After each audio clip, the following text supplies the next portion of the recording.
name's Mickey Fox. I'm Sheriff of Edgewater. You are Edgewater's finest. Oh, I don't give up easy.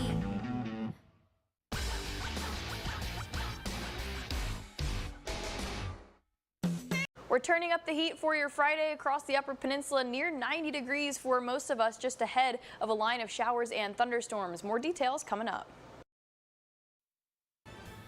Good evening, everyone. I'm Kevin Hodge. Tonight on your WZMQ 19 News, we have more details on the petition going around the state that aims to eliminate property taxes in Michigan. Plus, President Trump's tariffs are now in effect. We'll have the latest from Washington, D.C. And the lead attorney for Sean Diddy Combs speaks to the media for the first time since the rap mogul's trial. Your 19 News at 11 starts now. Live from the UP, this is WZMQ 19 News at 11.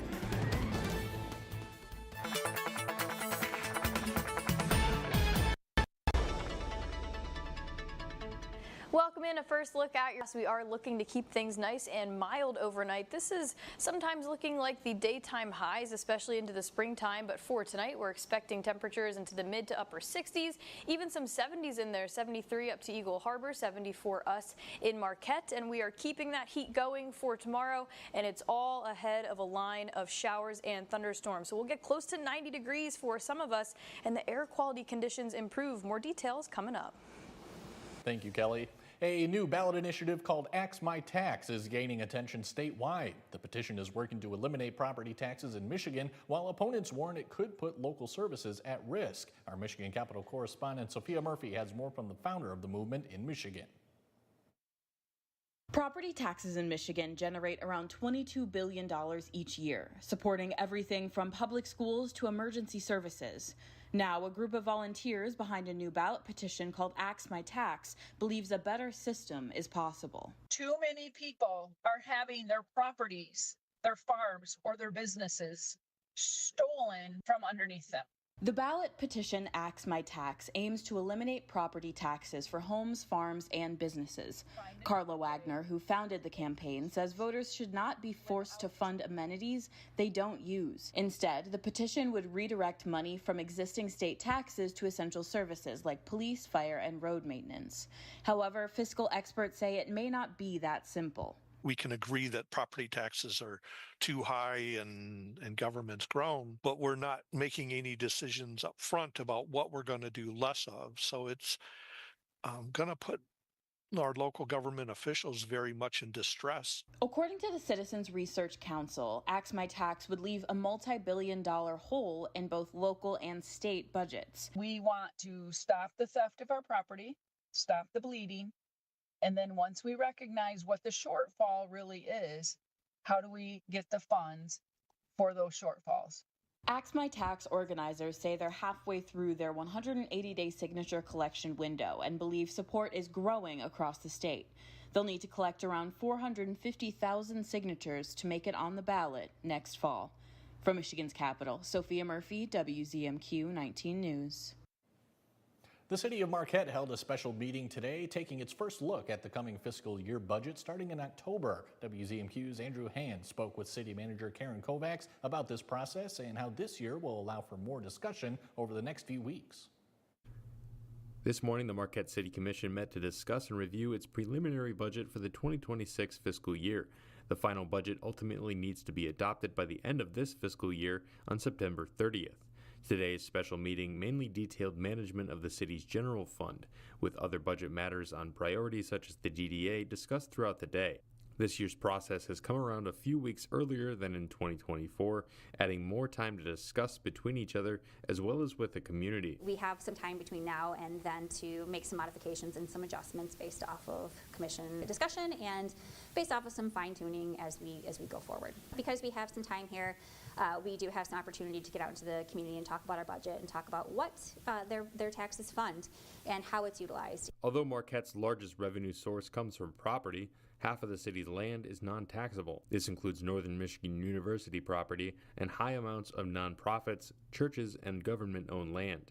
This adds a main challenge to the city's annual revenue opportunities. To provide services to our entire community with 50% of the revenue or opportunity for revenue is a challenge, but we're incredibly proud of how much we can accomplish. Over the past couple of years, the city has had to push back on issuing bonds as well. Today's meeting covered those drawbacks and how to go about properly addressing them. We have some needs for projects, and so looking at exploring what those funding mechanisms could be and how we can accomplish that responsibly and fiscally responsibly is what was proposed to the City Commission today. Once the budget is adopted by September 29th, a public hearing is scheduled to further build community discussion before the new fiscal year begins on October 1st. In Marquette, Andrew Hands, WZMQ 19 News. On his 200th day in office, President Trump slapped new tariffs on dozens of countries around the world. The tariffs average more than 18%, the highest number in nearly a century. And the Trump administration is asking the nation's highest court to rule on federal immigration enforcement tactics. Erica Brown reports from the White House. The Trump administration is asking the Supreme Court to lift a court order restricting immigration stops in California. The move comes after an appeals court refused to lift a temporary restraining order barring authorities from stopping or arresting people based solely on factors like the language they speak or where they work. It also comes as the Trump administration's global tariffs on dozens of trade partners took effect on Thursday. This year, we could have about $300 billion of new revenue, which is 1% of GDP, and then there's a chance that that could be higher in 26. But there are concerns over how consumers and businesses will be affected. The Budget Lab at Yale, a nonpartisan policy research center, estimated that prices in the U.S. will increase 1.8% in the short term as a result of the tariffs. Jennifer Bergman, who owns this 44-year-old New York City toy store, is closing its doors for good. She says growing online competition and tariffs played a part. It was the final nail in the coffin, definitely. At the White House Thursday, President Trump touted the economy during a special announcement. Days after July's weak jobs report raised concerns about the economy's growth. Trump was joined by conservative economist Steve Moore, who said during the president's first 5 months in office, the average family income, adjusted for inflation, is up by more than $1,000. We're doing well. Moore also showed data that he says justifies the president's controversial firing of the commissioner of the Bureau of Labor Statistics, which produces the monthly jobs report the president sharply criticized. President Trump on Thursday signed an executive order that could allow millions of Americans saving for retirement through 401k accounts to invest in higher risk private equity and cryptocurrency assets. The executive order doesn't immediately change how people will invest for retirement through their employer-sponsored accounts, as federal agencies would need to rewrite regulations to allow expanded investment choices. That's a process that experts say could take months or longer to complete. Sean Diddy Combs' lead attorney sat down with CBS News for his first interview since the trial. The jury in Combs' sex trafficking and racketeering trial cleared him of those charges, but convicted him on 2 counts related to prostitution. The 55-year-old is currently in jail waiting for his October sentencing. Correspondent Jerika Duncan asked attorney Mark Agnifilo about the possibility of a pardon from President Trump. What is Sean Combs saying about the possibility of a pardon? I think he knows I'm not political. We've never discussed it other than I tell him what's in the news about it. But you know. And what's his reaction? Does he laugh? Does he say, let's look into it? What does he say? Go tell him that I need a pardon. Go tell him I deserve a pardon. That's what he said. A senior White House official declined to comment on, quote, speculation, and said any decisions on pardons would come from the president himself. Agnifilo says he is trying to keep Combs focused on the upcoming sentencing. He faces up to 20 years in prison.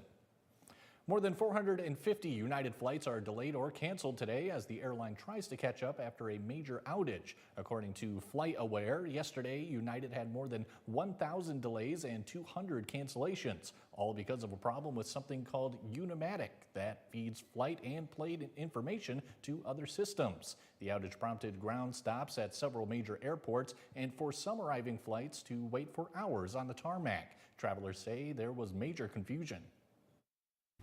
Well, the app said something like, oh, we had a technical difficulty, but it's resolved. But now when I'm showing up here, they're saying it's canceled. So I'm in line, I'm on the phone, trying to figure out what I'm supposed to do. It could be worse. I got buddies in Denver right now. They've been there for 7 hours. One airline analyst told CBS News it was very unusual that United did not appear to have a backup system in place. The airline says it was not a cyber attack, and Transportation Secretary Sean Duffy says he's been in touch with United's CEO about the issue.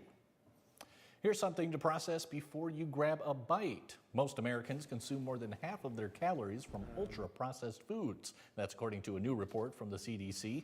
The data shows younger children take in fewer calories from ultra-processed foods compared to older kids, and lower-income adults consume those foods more than adults with higher incomes. Studies have linked ultra-processed foods to health problems like obesity, type 2 diabetes, and heart disease.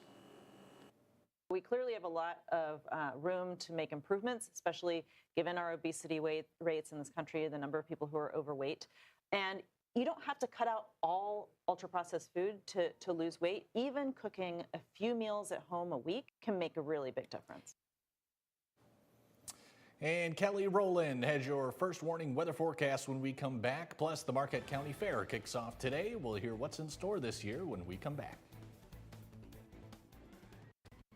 19 News is brought to you by Kirkish Furniture. For more than 30 years, our community has come through, building affordable homes, making critical repairs, and building ramps for those who need a little help and a little hope. Habitat for Humanity volunteers produce amazing results treasured forever. You could be our next hero. Volunteers are needed to provide affordable housing in Marquette County. Join in, sign up, it's easy. Go to upersunited.com or use the QR code shown here. A public service message of Habitat for Humanity and WZMQ TV19. Looking for a car that won't fall apart on the way home? Bam! Come to John's Auto where cars are clean, run great, and don't smell like french fries. Does your car need a tune-up? Bam!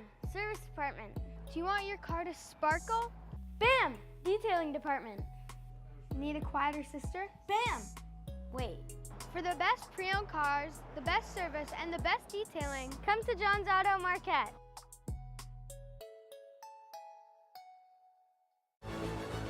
The greatest sportsmen and women. Icons of our time and beyond. Timeless quality, superbly crafted stories showcasing the greatest sports heroes and their incredible winning moments.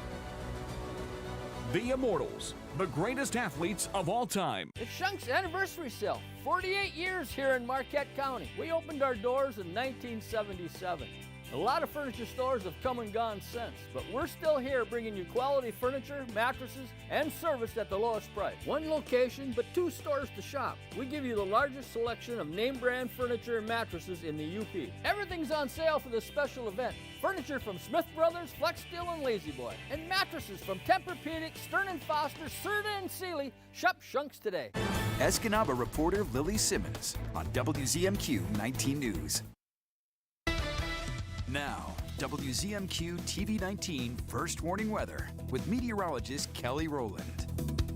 Welcome back. We are going to start to track a few scattered showers and thunderstorms kind of with a line. So for the overnight tonight, things are looking good rain-wise. We'll keep the cloud cover, partly cloudy skies across the Upper Peninsula. Now, depending when you get up in the morning, we are looking good actually throughout the entire morning. But when you get to the evening, especially the western half of the Upper Peninsula, you might run into a few scattered showers and thunderstorms. Now, at the moment, it kind of looks like 2 little lines that will want to band together kind of right through the Upper Peninsula. So I would bet on that happening right now. Those cells tend to want to conserve energy and find friends basically and hold each other's hands and conserve that energy. So we can expect scattered showers and thunderstorms for tomorrow, and then another round of that too for Saturday morning. Most of this that you're seeing right now is currently out to the west, so it is just making its way over. And with the heat and the humidity that we are expecting for tomorrow and the sunshine, that's all fuel to keep the heavy downpours and the rumbles of thunder going. So Friday and Saturday, it's not going to be a complete washout, but we can expect a few isolated intensity of some thunderstorms. So for tomorrow, the Storm Prediction Center does have most of the area in a level 1 marginal risk. Now you see the yellow out to the west of the slight risk. That almost kind of dips down now just below our area into Wisconsin. So we'll be in a level 1 marginal risk for Saturday too. So there's kind of 2 rounds of storms that we're tracking, and they might pack a bit of a punch in terms of winds too. But the air quality is actually slowly but surely improving. No air quality alerts in place right now, but we still do have that extreme heat watch into certain counties of Wisconsin. So if you're traveling out that way this weekend, just know it's going to be heating up even more than it is here for right now. And for the air quality right now, we're actually sitting at 57, and it will continue to be into that lower end moderate range for the overnight and even into tomorrow and for Saturday and Sunday too. So we did get kind of the worst of the air quality issues at the beginning of the week. Improvements are on the way, but there still can be fluctuations just depending on where the winds like to set up. So maybe Friday afternoon you might see the hazy skies again just ahead of those showers, but any rain that we are expecting actually does help to sort of wash away any pollutants or particulate matter in the atmosphere. Doesn't completely solve the issue, but the rain in the forecast is actually going to be very helpful. And it is not going to be a wash. Still get your weekend plans going. Friday and Saturday are our best chance for storms. Sunday, likely still seeing those lingering showers, but we are looking at mid to upper 80s throughout the weekend, and it's going to carry into the upcoming week too. We were talking about last week, the 6 to 10 day outlook was trending warmer, and this is the warm trend right now, mid to upper 80s for the weekend. That carries into this upcoming week. A few leftover showers, but then we start to dry things out this upcoming Tuesday, Wednesday, and Thursday. Kelly, thank you very much. The Marquette County Fair returns starting today. WZMQ reporter Samuel McKnight gives us a look at what's in store this year. From livestock shows to local food, the Marquette County Fair is back for its 35th year, bringing 3 days of family fun to the fairgrounds in Gwinn. This started out as a blueberry patch 35 years ago, and it's turned into this big fairgrounds. And that growth is still going. This year's fair features 4 different entertainers, returning favorites like the Fun Zone and a brand new multi-use building. We're very happy to have a brand new building this year we call the Clubhouse, and that's going to be there for 4-H groups or other groups to use all through the year. During the fair, the Clubhouse will host archery, a talent show, and a cooking competition. The heart of the fair remains where it started, with kids, animals, and tradition. The fair is so successful because we do kids first. We have well over 200 animals down there in the barns. Each kid raised their animals all summer just to come to the fair and compete. Our county fairs have always been about animals, and that's what's made it so successful over these years. The human element. You know, we are all here together, many people, and we're experiencing the same things together. Everyone can share that shared experience with each other, and that's just ever more rare these days. That sense of togetherness is why many return year after year. It's a little bit traditional and just fun. Have fun, hang out with your family. Maybe have some cousins up. It's fun. Tickets to the fair are $7 for adults and $4 for kids. The gates are open from 10 a.m. to 10 p.m. through Saturday night. Samuel McKnight, WZMQ 19 News, Gwinn. And WZMQ 19 is a proud sponsor of the Marquette County Fair this year. Summer pool season is in full swing, and there's a new tool some facilities are using to try and improve safety: artificial intelligence. The technology is now being used to help monitor swimmers. Bradley Blackburn reports from Ann Arbor. A lifeguard's ability to spot danger can mean life or death at the pool. In an instant, a swimmer can dip into distress. But at this YMCA in Ann Arbor, Michigan, their pool is the first in the country to be guarded by unblinking, intelligent eyes. It's been fantastic. We love it. CEO James Highsmith partnered with a company called LinkSight to use artificial intelligence to monitor their 6 closed-circuit camera feeds of the pool. From the moment a swimmer sets foot in the water, our algorithm locks in. Ayala Mitt is the founder of the Tel Aviv-based company that's operating in more than a dozen countries around the globe. It could pick up very subtle behaviors that may look like someone is just playing around or having fun, but in fact they're really struggling. He says the technology is actually faster than human eyes, and the system can independently track all the people in the pool at once.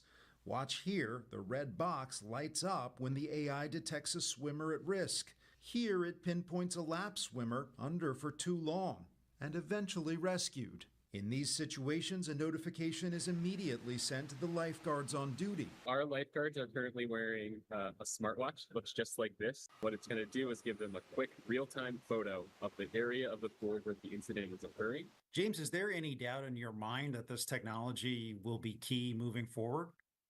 No, I see this as just the next step.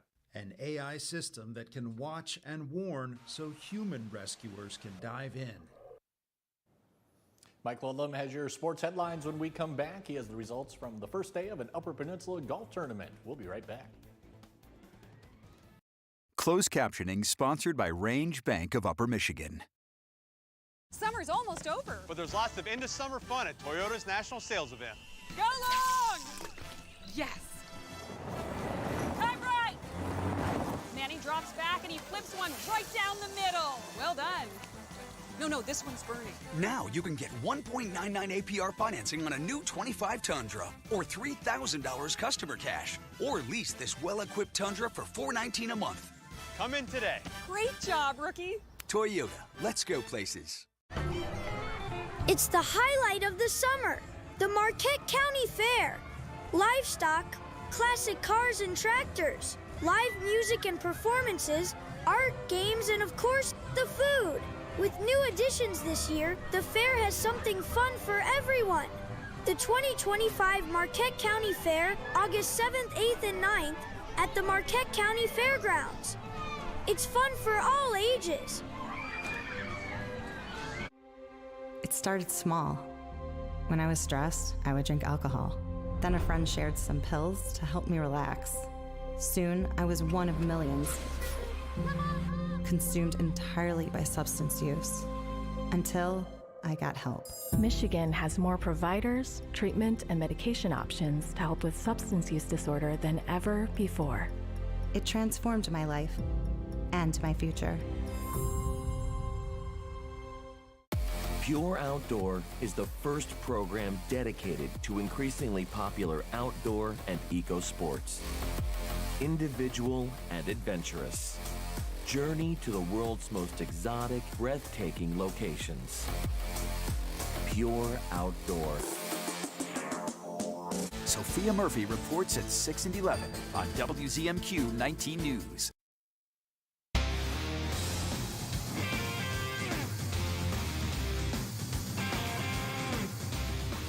Good evening, everyone. We're on edition number 111 of the Upper Peninsula Men's Golf Tournament, and it's taking place this year at the Gladstone Golf Club. More than 90 players are trying to take home the title. Let's go right to hole number 9, which isn't a long walk at all from the parking lot.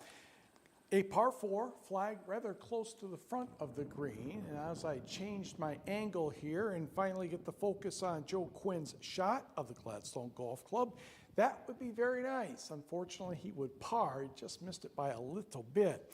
John Brightsman, also of Gladstone, his birdie attempt, took a little turn there right at the hole. He made the comebacker for par. Matt Argall, a two-time winner of this event from Terrace Bluff in Gladstone, puts that one in for birdie. And the next group, Alex Edwards of Terrace Bluff, another downhill putt. Pretty good speed, just off the mark, and he tapped in for par. Hancock grad Jackson Sinkowski of Portage Lake Golf Course is next. Similar location, and to tell you the truth, almost a similar result. He just left it a couple inches short, taps it in. Brian Robinette won this tournament 30 and 29 years ago. He will get this putt to drop it on the scoreboard. Joe Quinn and Chad Tershel of Pine Grove are tied for the lead at 2 under par 70. A three-way tie for second place between Joe Strong of Ontonagon, four-time champion and two-time defending champion Mark Clements of Wawanoan, and Carter Mason of Wawanoan as well. The 2026 class of the Upper Peninsula Sports Hall of Fame has been announced. The late Bert Angeli was the sports editor and writer at the Iron Mountain Daily News for 44 years. Lakeland and Hubble's Andy Crouch was a quarterback and all-state defensive back for the Lakes, plus assistant and head coach. Stephanie Boyer Lovell of Rapid River was an all-state basketball player with nearly 1,400 points, but she also excelled even more as a rocket sprinter with 10 UP championships. David Miller won a state title as Detour girls basketball coach in 1983. His record, 179 and 24 just from 1980 through 87. He had more than 350 wins.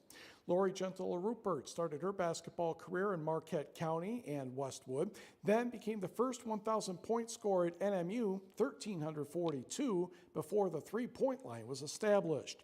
Janet Hulfrish-Spar set several track records at Menominee and lettered in track at the University of Michigan. Plus, she's a first-class National Rifle Association marksman.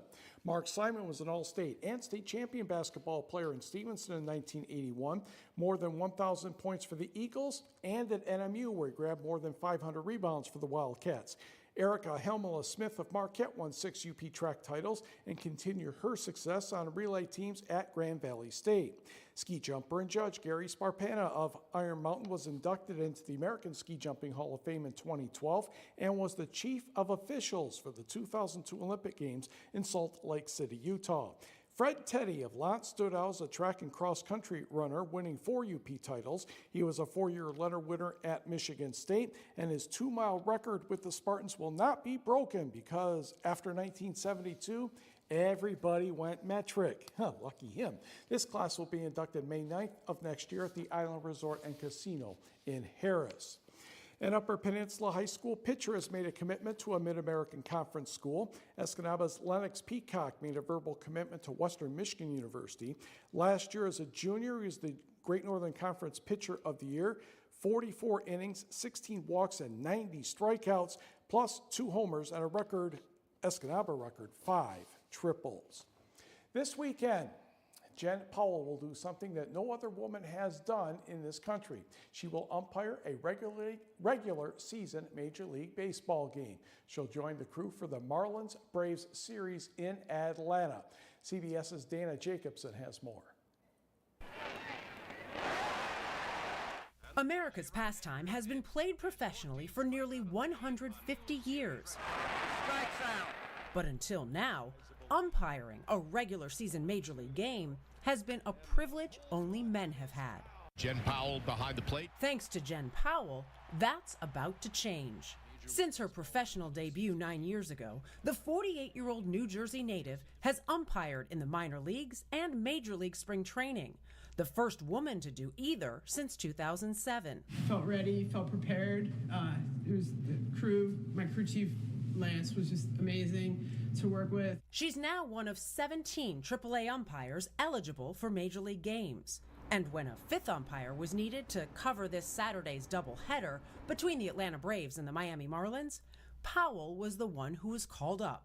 Melissa Lockard is a senior editor with The Athletic. You have seen now a Major League coaching staff with a woman on it. There was an all-female broadcast team for the Red Sox on Tuesday. Obviously, Kim Ng was the general manager of the Miami Marlins. So the more women you see in all different roles in the game, I think you're just going to start to see more milestones being broken. Major League Baseball will be the third of the big 4 American pro sports to have female referees at the highest level, behind the NBA and the NFL years later. Violet Palmer broke basketball's gender barrier in 1997. I mean, my stomach was in knots, but I can tell you this, as soon as the ball went up and the game started, I was just another referee. Her words of advice to Powell are simple. All she has to do is be herself, trust her training, trust her development, and I guarantee you she would be successful. Dana Jacobson, CBS News. Tigers and Brewers both off today. The Tigers will host the Los Angeles Angels tomorrow, while the Brewers will have the New York Mets. And we will be right back.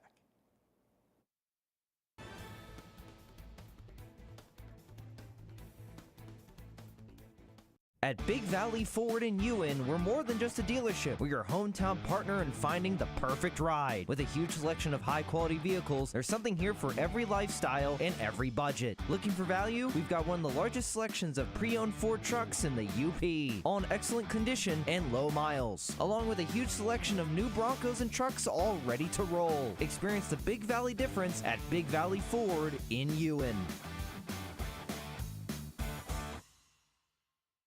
When you need a body shop, skip the corporate shops and outside investors. Go with your hometown body shop, Superior Collision. Our family opened Superior Collision in 2002, and we're still the ones who own and operate it today. Some places talk about community. We actually stand with our community, donating monthly back into Marquette County. When you need collision repair, choose Superior Collision, your local hometown body shop. Shop our huge selection of Amish-crafted dining room sets at Kirkish Furniture in Houghton. Browse our large in-stock collection and customize with a special order. With 1-year no-interest financing available, plus free delivery. Shop Kirkish Furniture today. This is home for CBS, WZMQ 19.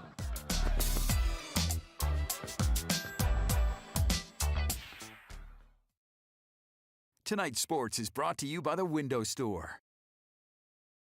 The Window Store Home Improvement Center is your clear choice for quality products and expert installation. We have a thorough and seamless process, start to finish. From the moment you meet our friendly staff, you'll be amazed by their attention to detail. Our team of experienced professionals take pride in their work, and with our 2-year warranty on all installations, you'll have peace of mind knowing your investment is protected. Plus, we service the entire Upper Peninsula. Your clear choice is the Window Store.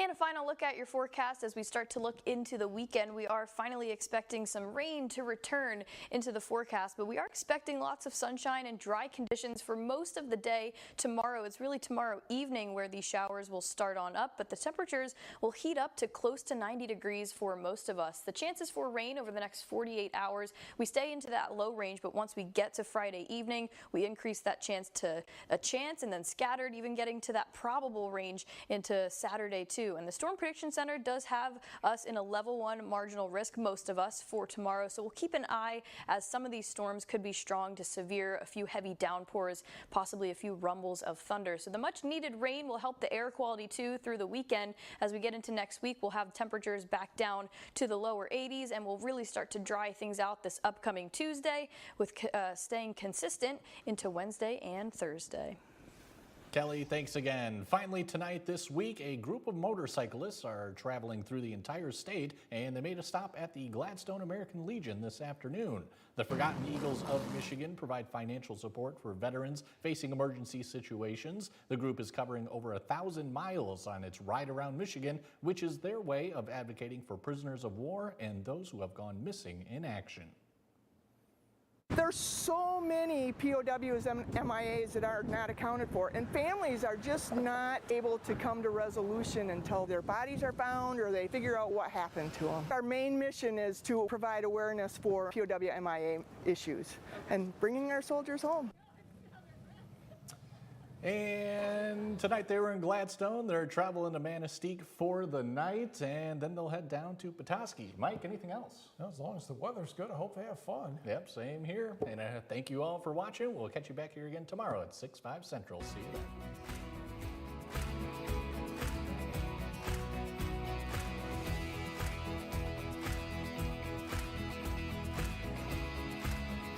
Here's your WZMQ CBS This is Home Community Calendar.